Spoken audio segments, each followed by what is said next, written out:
Good evening.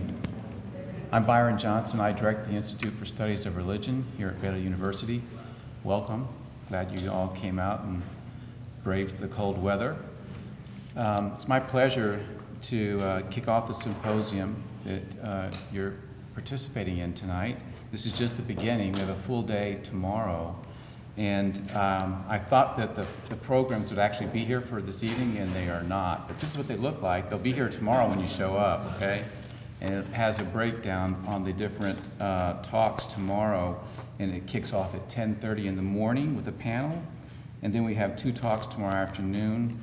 Our speakers, I think, just showed up for that. So I promise you, we'll be right back in this same location, and you can get these in the morning. Tommy Kidd's going to kick us off. He has a brand new book out. I'm not sure how many books Tommy's written, but a lot. It seems like about one a year. And this is his latest on George Whitefield, and I've already heard him give one talk. He's been on the circuit the last few weeks talking all over the country, and it's altogether appropriate that we should hear him here tonight. Tommy is a professor in the history department, and this last year he's become the associate director of the Institute for Studies of Religion, to which we are all thankful. He's a world-class scholar. He's worried I'm going to tell some jokes on him, but I'm actually not. Tommy is really a picture of what the Baylor looks like, the new Baylor, the 2012 Baylor, the pro-futurist Baylor. Top flight scholar that so many schools would love to have, and our goal is to keep him here. And he not only has the academic side covered, but he's a devout person of faith, and I think that's absolutely vital to our mission, and he's just become a great personal friend. So join me in welcoming Professor Thomas Kidd.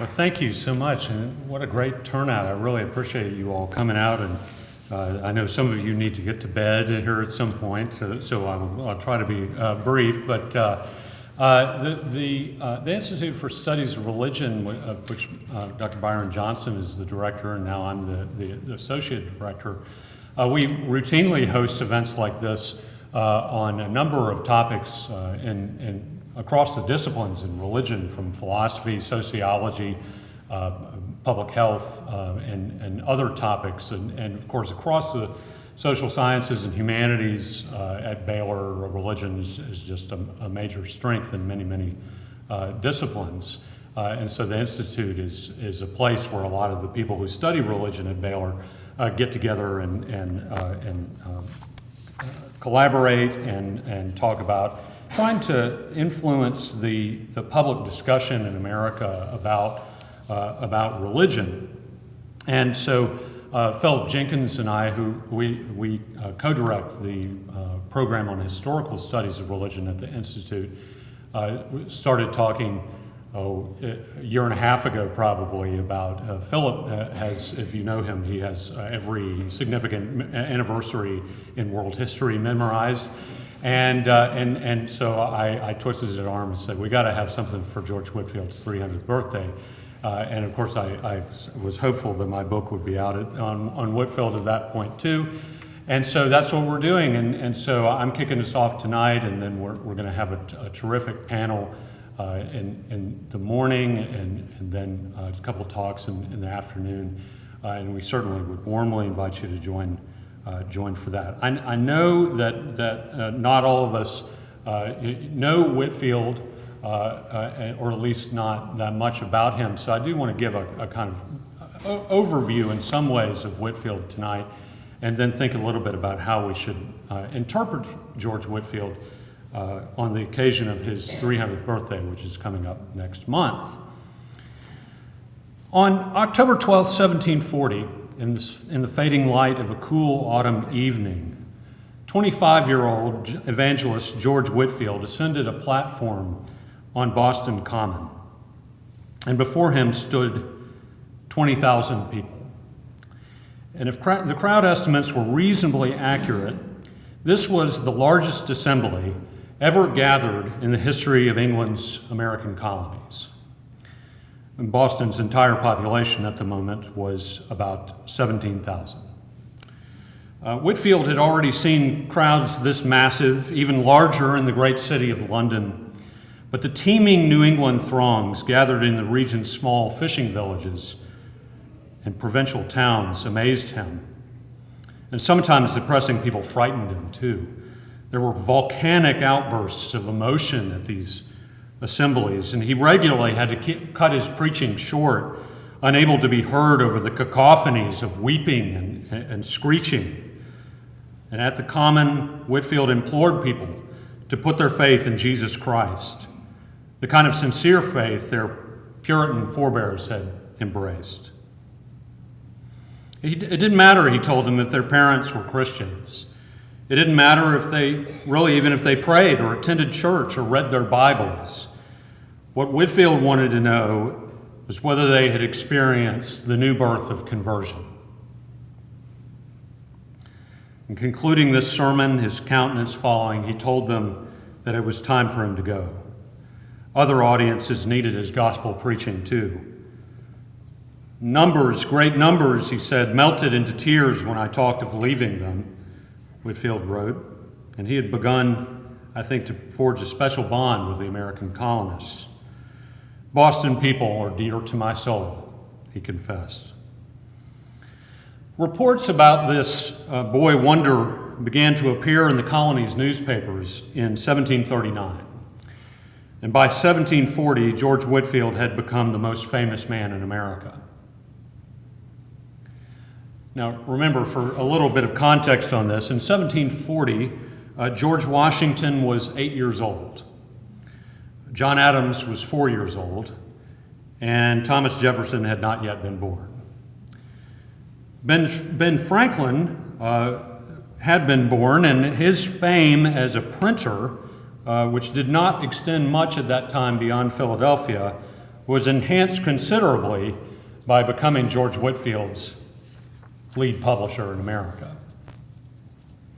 Whitefield was probably the most famous man in Britain, too, or at least he was the most famous aside from King George II. 300 years after his birth, George Whitefield is not entirely forgotten, but his fame now is far dimmer than it was on that fall evening in Boston. Today, Whitefield's renown is surpassed by other evangelical contemporaries of his, especially Jonathan Edwards, the great pastor theologian of Northampton, Massachusetts. Still, treatments of Whitefield, Biographical and others, abound, highlighted by, on the Christian devotional side, Arnold Dallamore's monumental 2-volume biography written in the 1970s.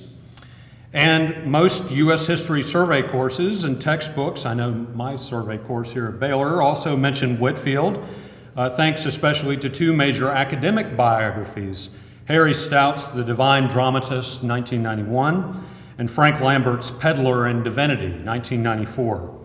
And these biographies, as well as a surge of other recent studies of the Great Awakening of the 18th century, have established Whitefield as a fixture in the standard narrative of American history, not just American religious history, but American history in general. Stout, Lambert, and other scholars have helped us to interpret Whitefield within the framework of 18th century Anglo-American culture. Lambert examined Whitefield in light of the consumer revolution of the 18th century. As the peddler in divinity, Whitefield mastered the use of publicity, newspapers, and inexpensive print to promote his preaching tours and the gospel he expounded. Harry Stout, on a related theme, presented Whitefield as, quote, Anglo-America's first religious celebrity, the symbol for a dawning modern age. Even though Whitefield denounced the theater following his conversion, his background as an actor and familiarity with England's theater culture prepared him for a fabulously successful preaching career, Stout explained. Additionally, in 2 recent books on Whitefield, published by Baylor University Press, communications scholar Jerome Mahaffey has expanded earlier proposals by Stout And historian Alan Heimer it by considering how Whitefield became what he called the accidental revolutionary, or the man most responsible for shaping an American culture primed for the revolution. Whitefield, he said, was the central figure in the process by which Americans came to think in zealous adversarial terms about religion, rights, and liberties. Whitefield's awakening may not have caused the revolution, Mahaffey argued, but it had a profound conditioning influence on Americans as the revolution approached. Alan Heimer memorably argued that whether Jefferson, quote, the enlightened sage of Monticello, knew it or not, he had inherited the mantle of George Whitefield. So, Whitefield in commerce, Whitefield in religious celebrity, Whitefield and revolution. All of these arguments, I think, have considerable merit, even if I have doubts about certain aspects of them. The main problem with these approaches, however, is that they do not really focus on Whitefield's primary significance, or the way that he viewed himself. My argument regarding Whitefield, here and also in my biography, is straightforward. George Whitefield was the key figure in the first generation of Anglo-American evangelical Christianity. Whitefield and legions of other evangelical pastors and laypeople helped to establish a new interdenominational religious movement in the 18th century, one that was committed to the gospel of conversion, the new birth, the work of the Holy Spirit, and the preaching of revival across Europe and America. My hope is that my biography places him fully in the dynamic, fractious milieu of the early evangelical movement. If people know anything about Whitefield, they know that he was a remarkably gifted preacher and evangelist. Scenes from his ministry are among the most powerful from the whole Great Awakening of the mid-18th century, from the titanic throngs he drew to Moorfields and Kennington Common in London as he began his field preaching ministry, to the pressing crowds who came to see him in America. Sometimes, as we've already seen, more people came to his meetings in the colonies than the entire population of the town hosting him. But to pick one particularly evocative scene, let's consider Whitefield's role in the Cambuslang revival in Scotland in 1742. And in that year, intriguing news of awakening came to the itinerant from the small parish of Cambuslang, southeast of Glasgow, where he had not preached yet on an earlier visit he took to Scotland.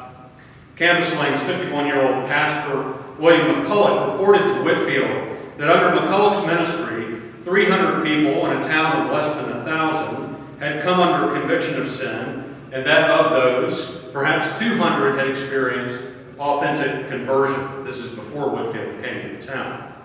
Many more descended on the town on Sunday mornings, and McCulloch estimated crowds numbering as many as 10,000 had come there on recent Sabbaths.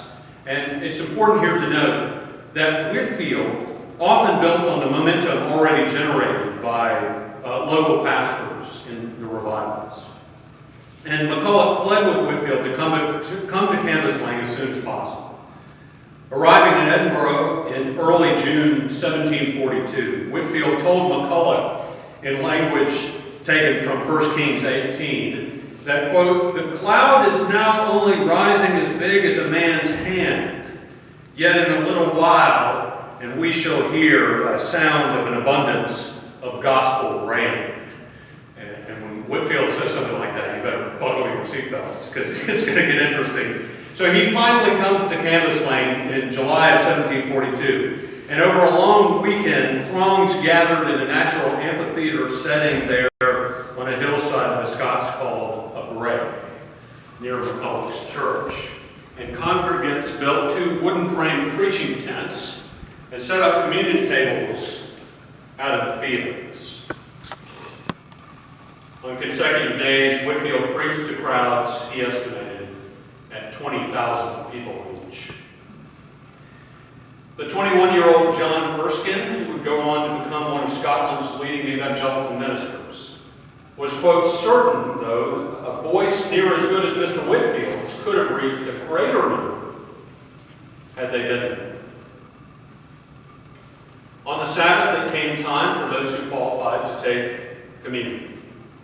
And church members, meaning those who had made a convincing profession of faith in Christ, received small lead tokens with which they gained admission to the tables laid out there in fields.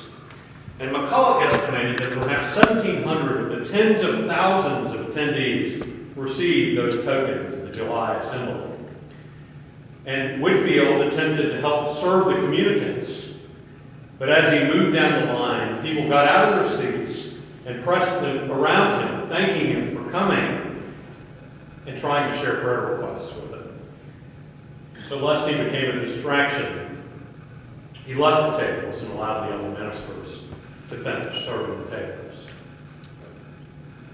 Once everyone had been served, the whole assembly gathered before a tent, where Whitefield preached on Isaiah 54:5.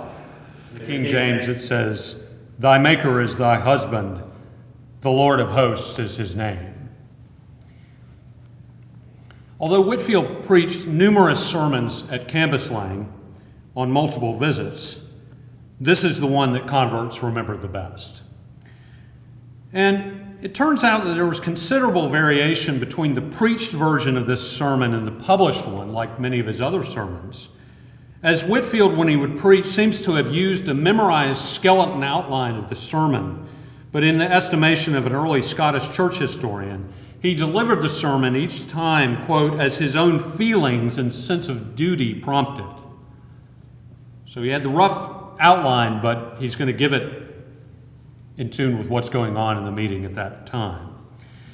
In the published version of the sermon on Isaiah 54:5, Whitefield emphasized his simple preaching method.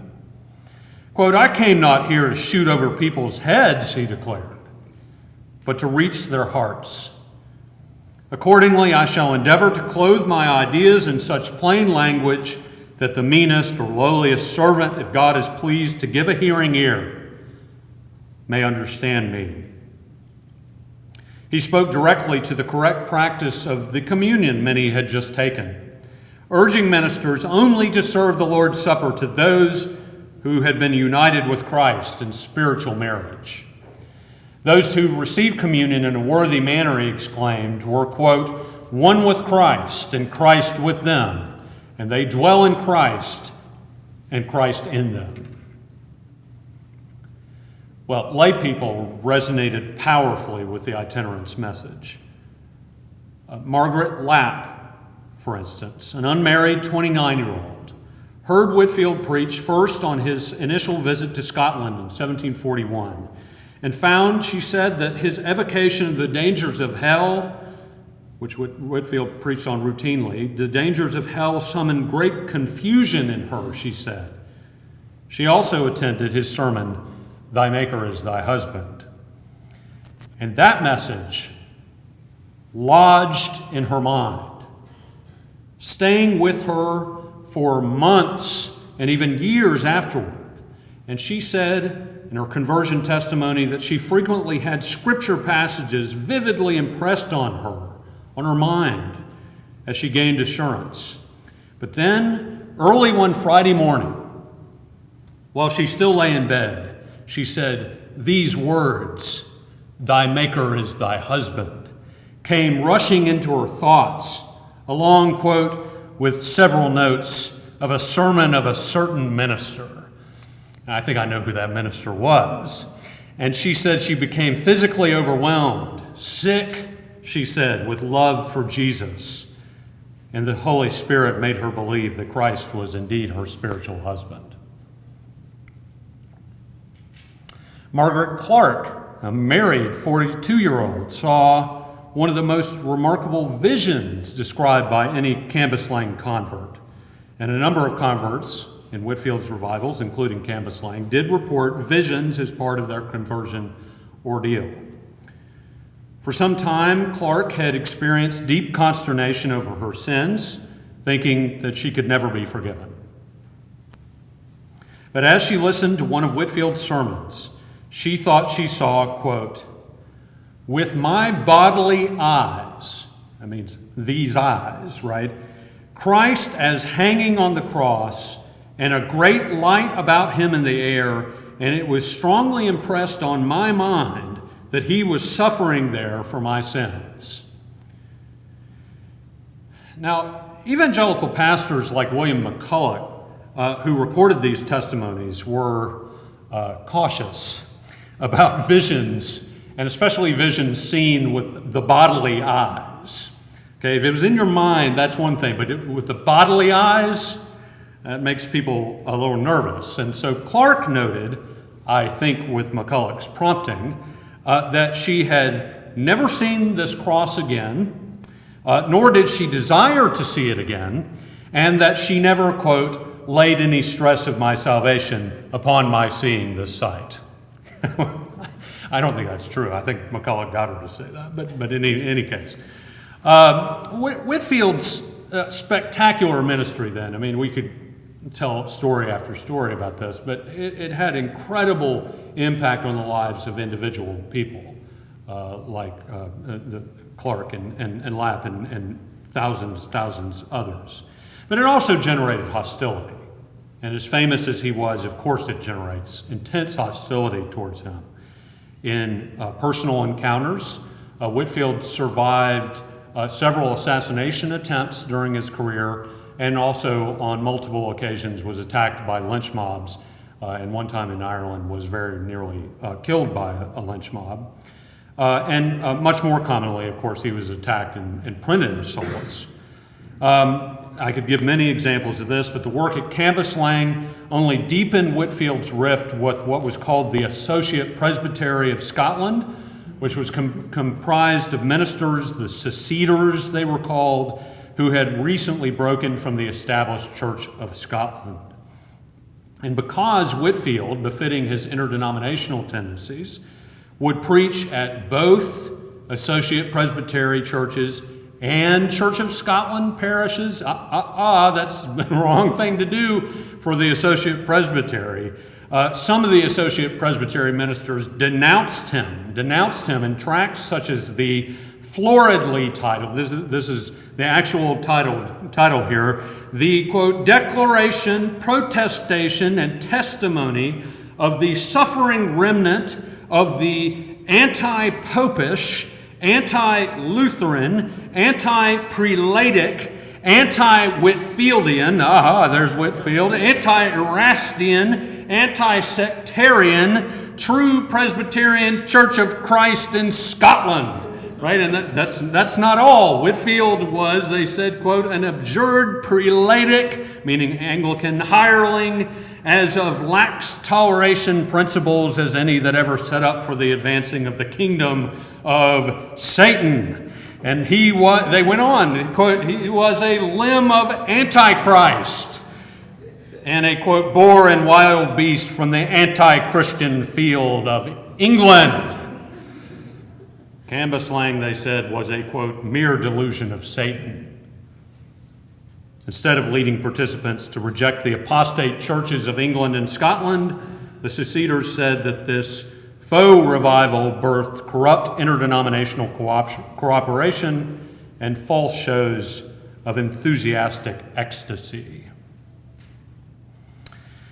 Well, as seen in his tangles with the Associate Presbytery, Whitefield was a man familiar with denominational and theological conflict. And if all we knew about Whitefield was his rhetorical skill, we might get the impression that he was all show and no substance. But I think nothing could be farther from the truth. Whitefield was no brilliant theologian, certainly not like his brilliant contemporary Jonathan Edwards. But really, I don't think it's fair to compare almost anybody to Jonathan Edwards. But Whitefield was a principled, biblicist, Calvinist, evangelical thinker and preacher. Not shallow and not trite. Now, this is not at all to say that George Whitefield was a perfect man. At other times, and certainly in my biography, it would be appropriate to talk at length about this topic. Anybody who reads my biography will see that Whitefield had besetting problems in relating to other evangelical leaders, and he had very serious problems in relating to his wife, and was quite neglectful of her, in my opinion. The most glaring problem with Whitefield, of course, as some of you already know, was his ownership of slaves.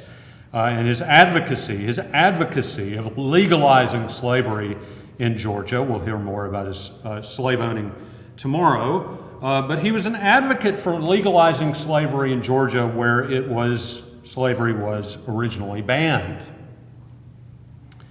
So that's an important topic. But concerning the matter of his intellectual weight and seriousness, if George Whitefield was not solidly grounded in his theology, then he could have saved himself a lot of time and energy, because his career was marked by repeated difficulties with fellow evangelicals, from John and Charles Wesley to the German-based Moravians, over a host of points of theology. And the most famous such episode came in his falling out with John Wesley over Wesley's Arminian convictions. George Whitefield had met John and Charles Wesley at the University of Oxford, where Whitefield had experienced the new birth of conversion and began his ministry in the mid-1730s. John Wesley was 11 years Whitefield's senior, and for several years, Whitefield regarded Wesley as a kind of spiritual father. And many of you know John Wesley would go on to found the Methodist movement and then the Methodist Church in England.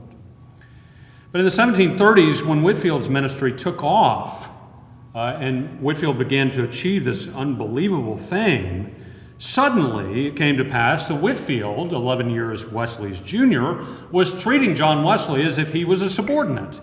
And he started saying, "I need you in Bristol by Friday, John. No, I don't care what your calendar says. You've got to clear your calendar and be in Bristol, because I told you that you got to go there, and I've told them you're going to be there, so you must go. And by the way, you have to start preaching without notes. When are you going to start preaching extemporaneously? It's the only way to go. You have to get your courage up and start doing this." John Wesley, I think, did not appreciate this turn of events, and the stage was set for their public rift over theology. Now, I don't want to downplay, and I'm not downplaying the theological seriousness of their split, but we should also not underestimate the role that personality played in this division, or that sometimes it plays in today's such splits. From their youth, the Wesleys had imbibed Arminian theology, the theology of free will for salvation, and also in John's case, the possibility of becoming perfectly holy in this life. So John Wesley, and Charles too, was disturbed by Whitefield's Calvinist convictions about predestination and the besetting nature of ingrained sin. And so John Wesley decided to denounce predestination in Calvinism and to teach that Christians could achieve a state of sinless perfection in this life.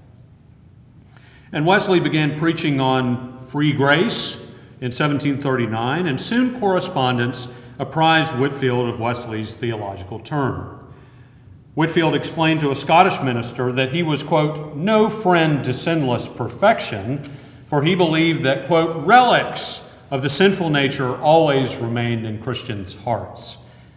And in the succeeding months, Whitefield still warmly encouraged his old mentor to preach alongside him, but their breakup was imminent.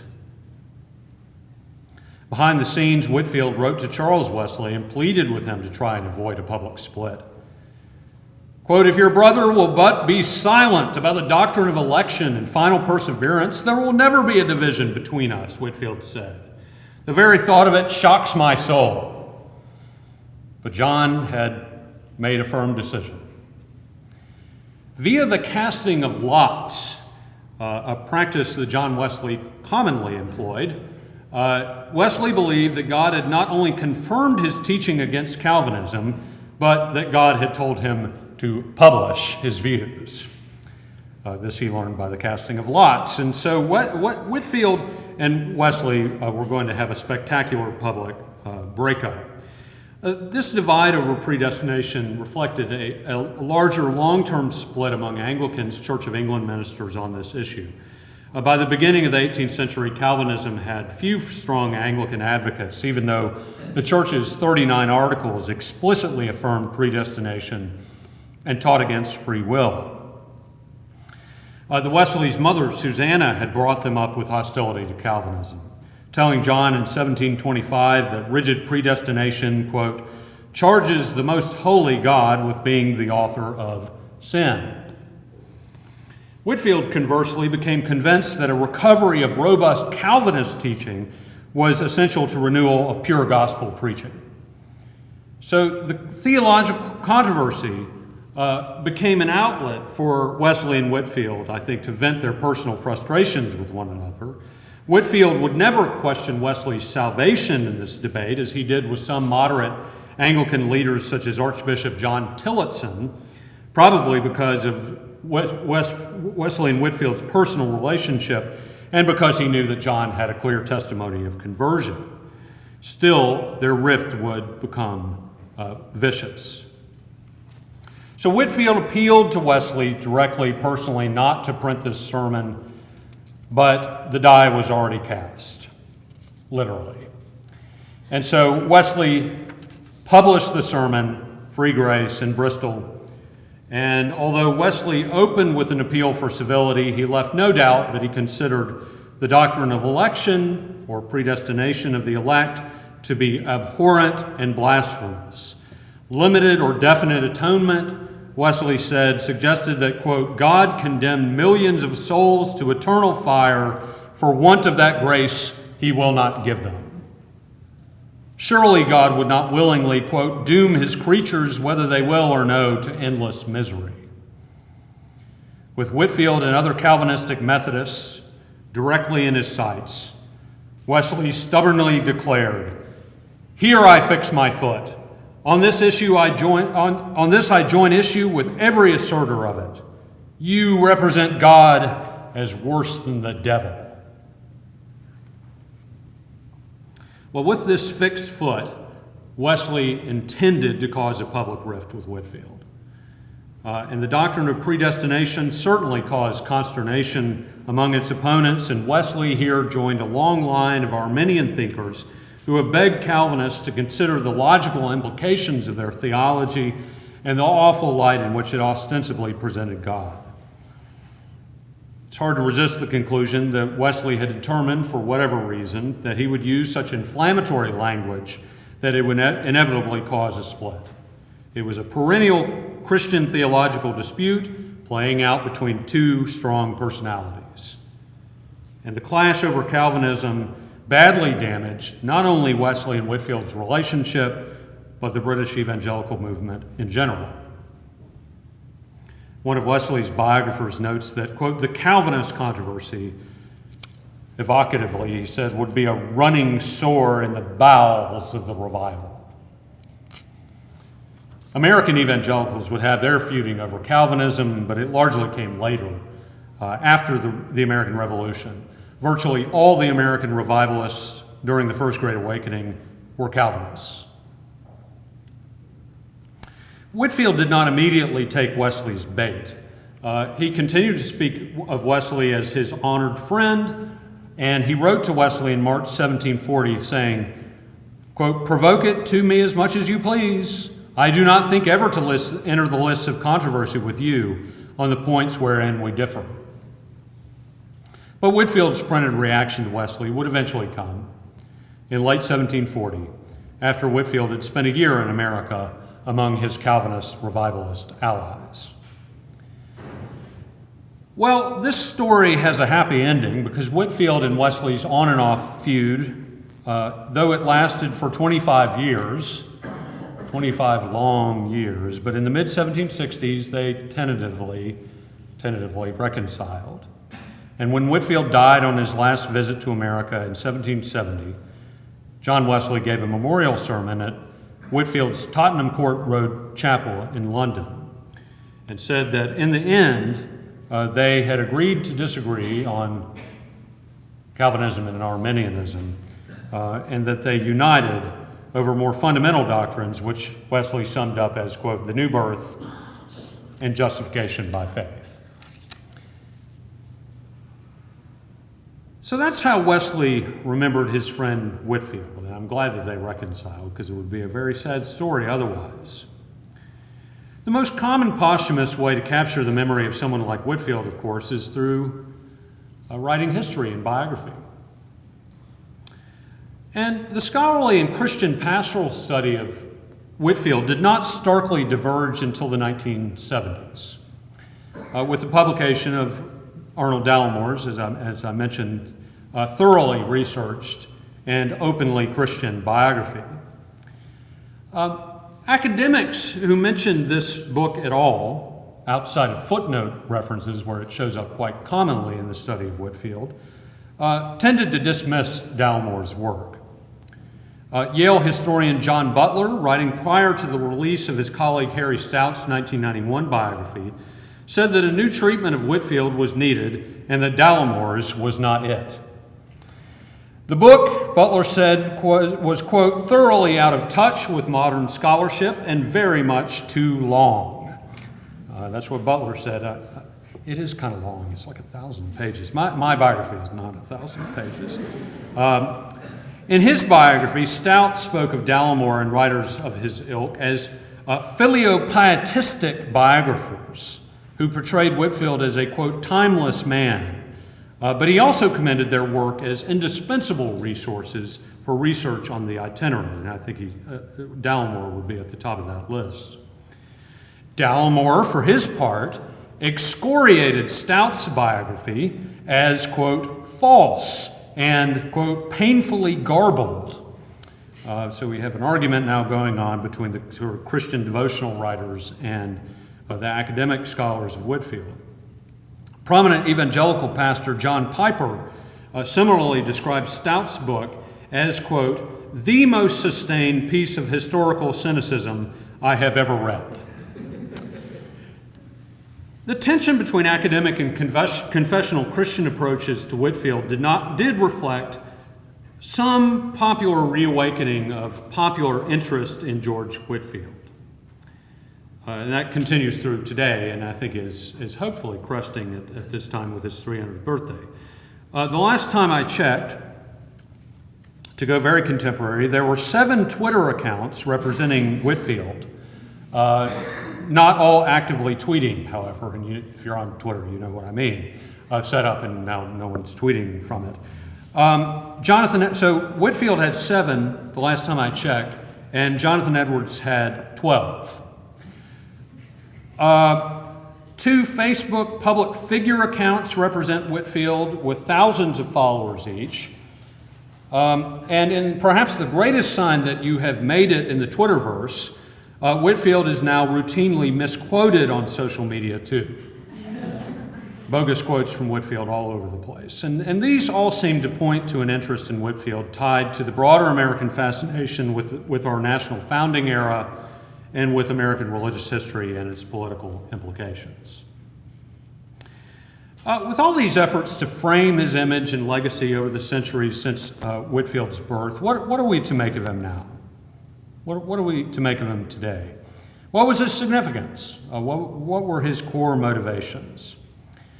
Well, first, it is certainly true, straightforward as it may seem, that Whitefield was the most influential Anglo-American evangelical leader of the 18th century. He was the most important evangelical of the 18th century. His colleague and frequent rival, John Wesley, left a greater organizational legacy that we can see in the Methodist movement and the Methodist Church. And his Northampton, Massachusetts ally, Jonathan Edwards, made a more significant, lasting theological contribution.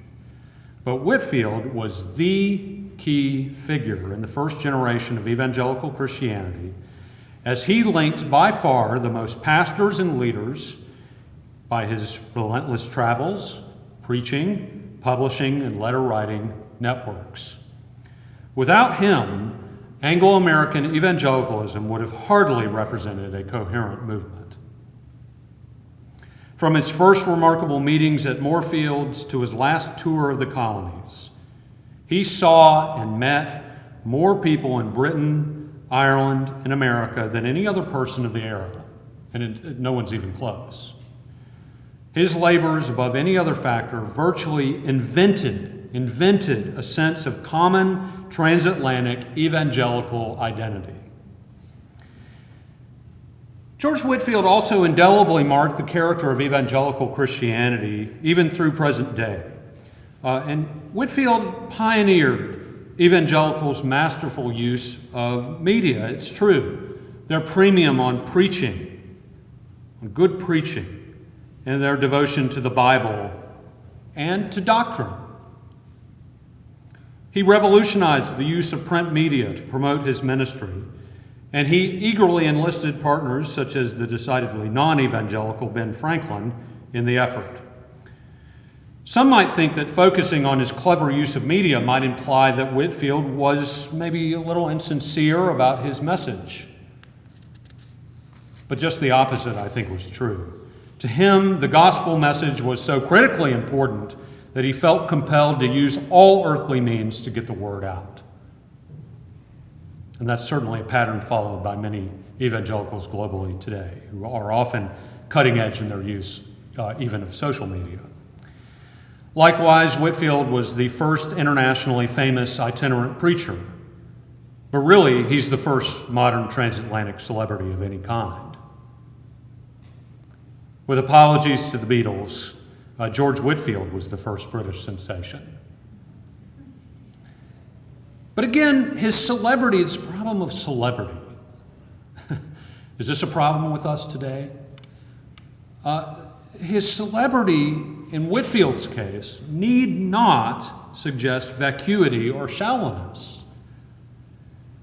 His mastery of media, combined with an innate rhetorical genius, made him a remarkably recognized figure to whom many were loyally devoted. It's true. But sometimes people become famous because they are extremely good at what they do. Indeed, Whitefield's reputation for shallowness has been exaggerated for a long time, beginning with critics in his own lifetime and continuing with what became the conventional view of critics in the 19th and 20th centuries. Whitefield's memory was a fixture of 19th century evangelical culture, as David Bebbington is going to discuss tomorrow. But journalistic and literary voices increasingly in the 19th century regarded Whitefield as an intellectually lackluster figure. An 1877 article from the London Quarterly Review, which the New York Times reprinted, asked, what was the secret of Whitefield's success? The publication of the 2-volume Whitefield biography by the English Methodist minister Luke Tyerman prompted this question in this article. The review offered no definitive key to Whitefield's achievements aside from his obvious preaching talent. Regarding Whitefield's publications, the writer sniffed, "We must agree with the opinion pretty generally passed on them by critics and endorsed by the oblivion into which they have sunk, that they add nothing to the reputation of their author." Some thought that it would have been better for these publications not to have survived. But if they had not, the reviewer reckoned that Whitefield's devotees would have credited him with a majestic intellect which he had clearly not possessed. Many, over the past couple centuries, have commented that there was a substantial gap between Whitefield's ostensibly dull, confused printed works, which even one sympathetic biographer called a mingle-mangle, and the evident power of Whitefield's sermons as delivered. Recent scholars have concluded that Whitefield showed, quote, no interest in theology, or that his preaching passed, quote, over scriptural exegesis or doctrinal exposition in favor of simplistic, quote, evangelical moralism. Well, I think to the contrary, Whitefield's sermons and other writings generally reflected, among other things, the fruit of his Oxford education and comprehensive knowledge of the text of the King James Bible. He knew the scriptures so well that he often reflexively spoke in its idioms. His sermons also routinely referenced ancient Greek and Roman history, as well as the history of the church, both Catholic and Protestant, church fathers, and a wide range of Catholic and Protestant authors, many of which would strike us as very obscure today. It's true, he did not match the soaring brilliance of Jonathan Edwards. I've got that. And he has many companions in failing to do so. But Whitefield was not shallow, even for his time. Instead, he was a learned and theologically precise gospel preacher. Part of the evidence for his theological substance was the fact that he held closely to his doctrinal convictions throughout his career, often to the point of provoking schism. Denominational boundaries, it's true, mattered little to him, but he marked out well-defined convictions on key points of Protestant theology. In particular, as we have seen, he was a principled Calvinist, and he had robust practical theologies of conversion, the Lord's Supper, and the Holy Spirit's role in the believer's and in the church's life and in revival. If he didn't have strong views on these subjects, he could have saved himself time and emotional energy in repeated fallouts with the Wesleys, Moravians, Anglican adversaries, Scottish seceders, and a host of others. But he felt that he was defending the best of the Reformed theological tradition and taking his positions, so he would accept doctrinal conflict if necessary. And so, as valuable as it has been to place Whitefield in the context of the emerging market economy, theater culture, the embryonic patriot movement, and in other very helpful and instructive frames of reference, we should never lose sight of his fundamental motivation or identity. For these purposes, we should simply remember him as George Whitefield, the evangelical preacher. Thank you very much.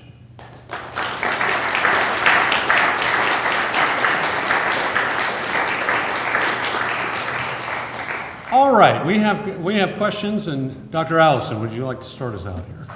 I think it's a little ironic that he was a proponent of slavery when in fact he was a slave at Oxford to the other students. He was a servitor, and he had to wait on the better students, the one with better places at school, and he cleaned up for them and taught them and did all those kind of things. Yet later on, he's a proponent of slavery.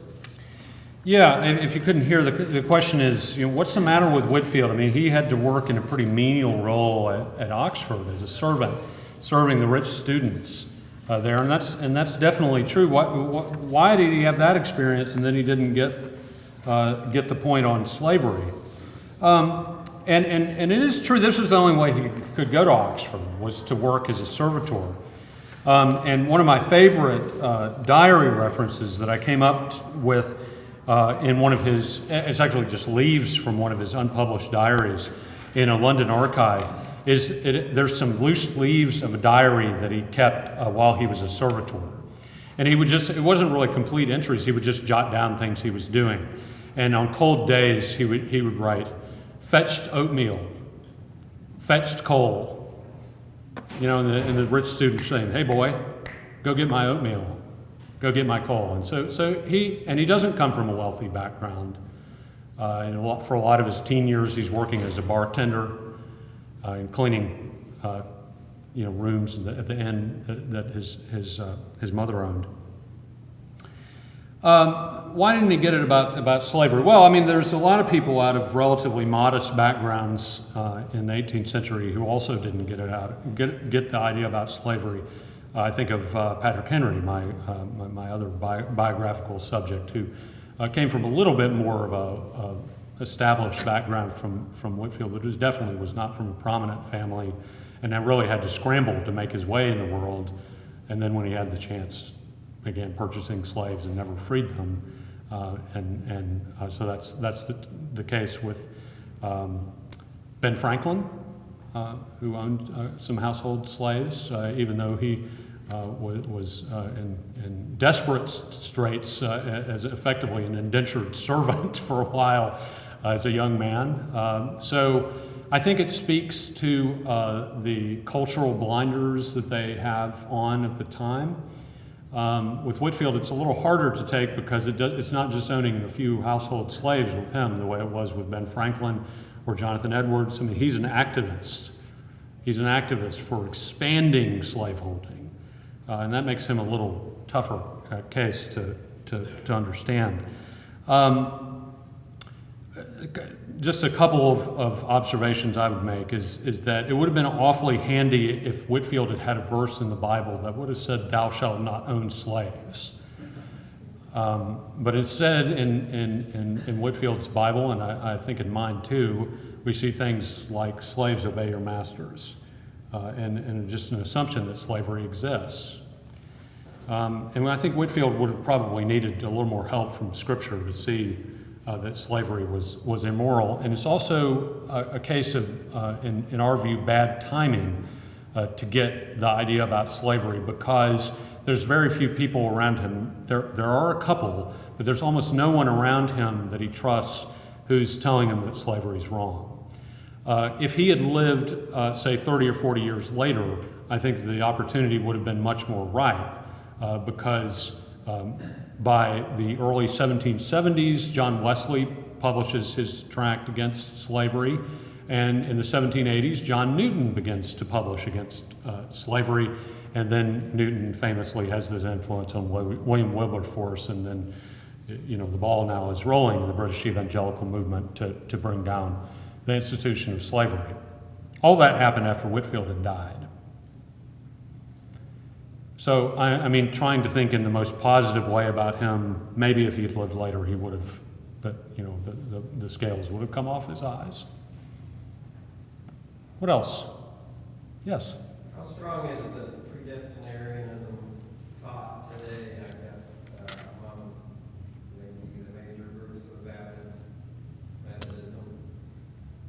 Think still there's a fair percentage that stand on? Yeah, well, I mean, I think that this is part of the appeal of Whitefield, is that he is a Calvinist evangelist. And I was just at a seminary a few weeks ago and got the classic question about, what's the deal with Whitefield? If he believes in predestination, then why bother preaching?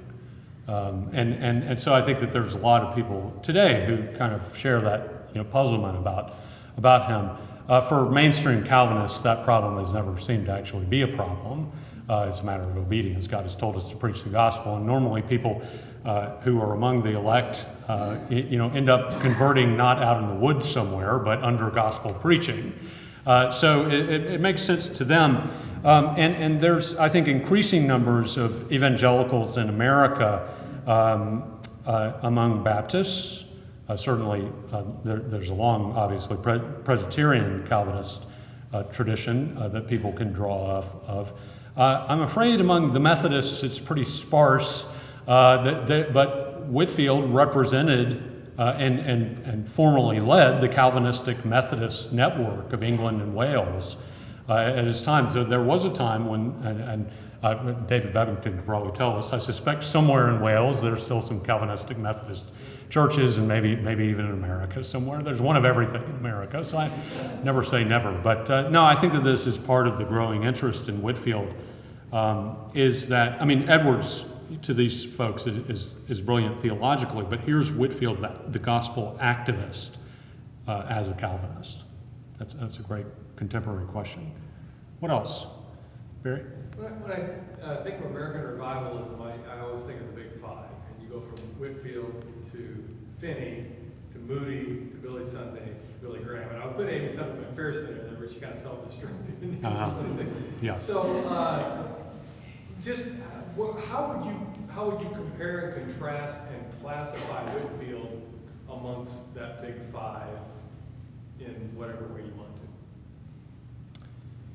to? If I may be so bold, I will say he's the most important. And the reason is because he's the pioneer. All the rest of them are following in his path. I think Billy Graham is the only one in America who approaches Whitefield's level of influence, but I don't think even Billy Graham has the kind of totalizing influence that Whitefield does at his time. And you see it here's just one statistic. Between 1739 and 1742, the output of the American press has doubled in 3 years, and every single bit of that doubling is all about Whitefield. Now, I mean, Graham's covered in, the newspapers, and, they say Puff Graham and all this sort of stuff. He's covered. Whitefield's completely transforming the Anglo-American media. It'd just be hard to find someone who has that kind of influence. Now, Graham, I think especially because of the improvements in communication technology and transportation technology, Graham has a global reach that, Whitefield in his time has nothing like a global reach. He goes to Ireland a few times. He goes to Holland once, so it's Anglo-American. So I don't want to overstate it, but I think because he's the pioneer and because he has such a dramatic influence on the culture altogether, he's the most important. But I have a book, what can I say? I would say that. Whitefield in the Great Awakening, was he the Great Awakener of the Great Awakening, or were there more people, other people more influential, or was he the driver? He's the driver, but in terms of who are people seeing, who are people reading, it's Whitefield. He's by so far the predominant influence. I do want to say on behalf of people like William McCulloch, the parish minister at Cambuslang, that Whitefield has a way, as an itinerant and as a celebrity, he has a way of blowing into town, stirring up an excitement, and then taking off. And then parish minister is left holding the bag, often with conflict left in his wake. There's times at which I almost really feel bad for the parish ministers about the messes that they had to clean up. But McCulloch is typical of it. He's saying, please come to Cambuslang. We want you here. And Edwards is the same way. Please come to Northampton. So, many of the evangelical pastors wanted him to come. But I think sometimes they wondered about the lasting effects of what happened. Beth? I'm curious about his sermons themselves, which Yeah. is surprising. Yes, you would want to know that. Yes, I would want to know that. I get that he's been criticized for having shallow theology because he's compared with Jonathan Edwards. But most of his criticism comes after the fact, correct? This is all later. Well, and critics at the time would say that it was bad theology. It's bad theology. I'm not sure shallow. I think shallow is more 19th century. What shallow is the New York Times London Quarterly Review in the 19th century. What else is he doing in his sermons aside from the theology? I'm thinking towards the sermons that I'm more familiar with, the ones that were seen as more erudite and the ones that were seen as more shallow were sort of the ones that told more stories, and the ones that had more, that were more in plain language were the ones that were accused of being more shallow, whereas the ones that were much more scholastic were the ones that were seen as being more erudite. So is this similar, or is he telling stories? Are there what's going on in his sermons that he's getting this reputation? Can you tell us a little bit about the interior aspect of his sermons? I think that the accusation of shallowness, I think, is a natural connection, but a misunderstanding that's coming out of his popularity and his celebrity and his dramatic artifice. So it's his presentation of his I think that that's a big part of it. And especially for a modern audience who's familiar with contemporary evangelical pop culture, you would make certain associations with certain characters in the evangelical community who show up on TV and do I have to name names? I don't want to offend anybody, but there are certain figures associated with shallowness, and I think that tendency there's a tendency to attach that label to people who become popular, who are emotional in their preaching. In his sermons, I think it would be utterly typical that his sermons are a combination of doctrinal propositions and maybe even exegesis, that reading them today, they come off as quite formidable. I mean, technical theology. I mean, and he's preaching about, predestination. He's preaching about free will. He's preaching about the atonement. He's preaching about, just on and on. I mean, about, when I say he's a Calvinist, he talks about explicitly Calvinist theology in his sermons. Then they're often illustrated with stories that are from Scripture that he would act out, in effect. He's preaching without notes, and so he would take on the character of, say, the prodigal son or something like that, and he would transition to where he would begin to act and say, what was I thinking when I left my father's home, and now here I am in the pig pen? What an idiot I am! I'm going to go back to my father. He would say it different, but and so he takes on the character and acts it out, and he's very emotional. He's often depicted and when he's depicted preaching, he's holding a handkerchief, and this is, to dab, maybe to mop his brow if it's hot, but to dab his eyes, and he would cry. He would cry regularly. So it really is the presentation. It's the presentation. You say he's shallow, and what I'm trying to say is, just because you're popular and evangelical does not mean that you have to be shallow. I think you see that's my point. Yes. Maybe one more question? Yes, ma'am. You mentioned that he preached explicitly on hell. Was that something that was unprecedented, or was he the odd one out when it came to preachers who did that? That's a great question. He spoke routinely about hell in terms that to us, unless you go to a certain kind of church, would come off as rough and almost brutal. This is a biblical doctrine. We're going to look at this, and there's one sermon where he has this image of a sinner, saying, "I'm ruined. I'm going to hell. I'm without hope," basically they're saying, "Can't you have a demon or a devil sentence me to hellfire and damnation?" And God the Father says, "No, Jesus is going to cast the sentence on you because you deserve it." And if we heard this at a lot of churches today, we'd get up and walk out. It's just like, it's too rough. He's not exceptional. Our friend Jonathan Edwards was known to say some things about hell sometimes.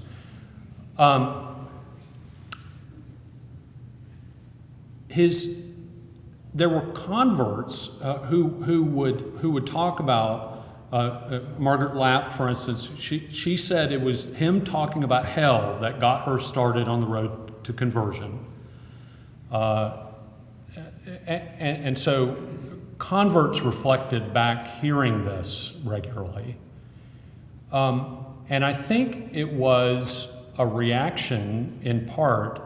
It was part of the full program of recovery of biblical doctrine for Whitefield, because there were people who were starting to question the doctrine of hell.